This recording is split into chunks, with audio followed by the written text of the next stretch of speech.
Hello दोस्तों, आज हम कक्षा 10वीं के विज्ञान के बोर्ड 2026 की पूरी तैयारी एकदम शुद्ध सरल हिंदी में कर रहे हैं। मैं आपको वो नहीं पढ़ाऊँगा जो सिर्फ समझ में आए, मैं आपको वो पढ़ाऊँगा जो बोर्ड में लिखा जाए और नंबर दिलाए। आपका अपना चैनल स्मार्ट पढ़ाई लेकर आ रहा है दोस्तों 45 दिन का सीरीज़, जिसमें पहला फेज़ 15 दिन का होगा। इसके अंदर हम देखेंगे 4 सबसे ज़रूरी अध्याय: बल तथा गति, अम्ल, क्षार एवं लवण, जीवन प्रक्रिया, प्रकाश एवं परावर्तन। तो आइए दोस्तों देखते हैं हम अपना पहला बल का गति।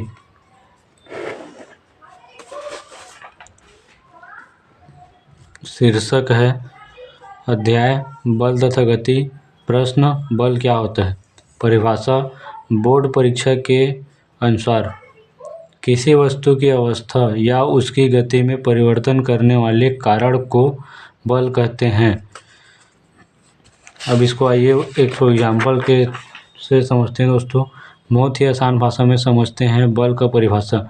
मान लो आपके सामने एक पत्थर रखी है, वह पत्थर न चल रहा है और न ही हिल रहा है। अब आप उस पत्थर को धक्का देते हैं। आपने क्या लगाया दोस्तों? बल। बिल्कुल सही, आपने लगाया बल। इसी को बल कहते हैं दोस्तों। ध्यान देने वाली बात यह है, सबको यही लगता है कि हर धक्का से वस्तु चले, यह जरूरी नहीं। 90% बच्चों यही गलती कर देते हैं और अपना नंबर कटवा लेते हैं। बहुत सारे बच्चे समझते हैं जहां धक्का या खींचना है वहीं बल है, लेकिन यह अधूरी सोच है। और इसका बल का प्रभाव देखते हैं दोस्तों। बल का प्रभाव देखते हैं। वस्तु की अवस्था बदल सकती है, पहला प्रभाव है। दूसरा प्रभाव है वस्तु की गति बदल सकती है, वस्तु की दिशा बदल सकती है। अब इसको एक उदाहरण से समझते हैं। मान लो एक गाड़ी चल रही है, आपने ब्रेक लगाया, गाड़ी की गति कम हुई, यानी आपने बल लगाया। यही सही उदाहरण है दोस्तों। अब एक और उदाहरण देखते हैं। अब मान लो आपने एक दीवार को धक्का दिया, वह अपने जगह से हिला तक नहीं, इसे हम बल नहीं मानेंगे। क्यों बल नहीं मानेंगे, मैं आपको बता रहा हूँ आगे।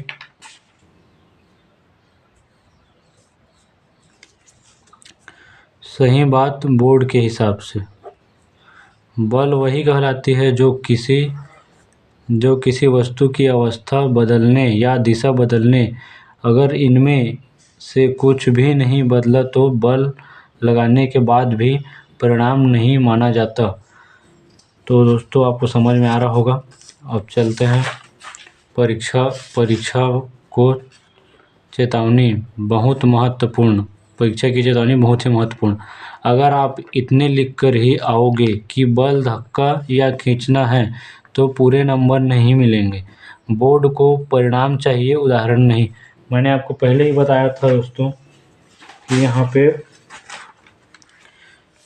यहाँ पे जो दीवार है उसको हम धक्का दे रहे हैं, लेकिन वो हिल डुल नहीं रहा, तो परिणाम चाहिए, उदाहरण नहीं।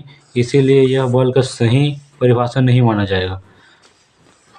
तो वीडियो के अंत में मैं यही कहना चाहूँगा, आज हमने सीखा बल क्या होता है और इसे बोर्ड में कैसे लिखते हैं। अगले वीडियो में हम पढ़ेंगे कुल बल क्या होते हैं और 2 बल लगने पर वस्तु क्यों नहीं चलती। अगर वीडियो पसंद आए तो आगे पढ़ने के लिए जुड़े रहें। आपका अपना चैनल स्मार्ट पढ़ाई। धन्यवाद दोस्तों।